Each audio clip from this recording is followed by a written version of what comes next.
అనడానికి మీకు ఏం అధికారం ఉంది? రాజ్యాంగంలో లేదా? మేము నామినేషన్ వేయకూడదని రాజ్యాంగంలో లేదా? చెప్పండి ఒక్కసారి. ఇలాంటి దాడులేంటి?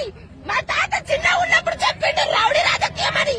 నేను నమ్మలేదు, నా కళ్ళతోనే ఇప్పుడు చూస్తున్నా. ఇది కరెక్టేనా ఇలా దాడులు చేయడం? 18 ఏళ్ల పిల్లగాడు వాడు, వాడికి ఏం తెలియదు. వాడి పైన దాడులు ఎట్లా చేస్తారన్న మీరు? చిన్న పిల్లగాడిని 5-6 మందిని పెట్టి ఎట్లా కొట్టిస్తారు మీరు? ఇంత కూడా కనికరం లేదా? ఇలాంటి బెదిరింపులు కాదు. ఒకసారి మీ కాన్స్టిట్యున్సీలో అభివృద్ధి ఎలా ఉందో ఒకసారి చూసుకోండి.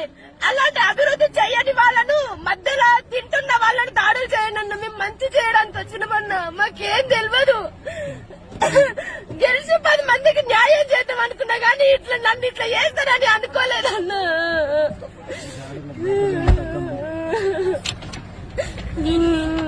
ఏడోకమ్మా, ధైర్యంగా సార్ ఆయన అన్నం పెడుతున్నాడు సార్. మా తమ్ముడు ఎనికిలో వచ్చి అన్నం పెడుతున్నాను, గుంజి కొడితే మాకు ఎట్లుంటదన్న? అందరికంటే చిన్న పిల్లగాడు వాడు మా ఇంట్లో. మాకెంత బాధ అనిపిస్తుంది అన్న.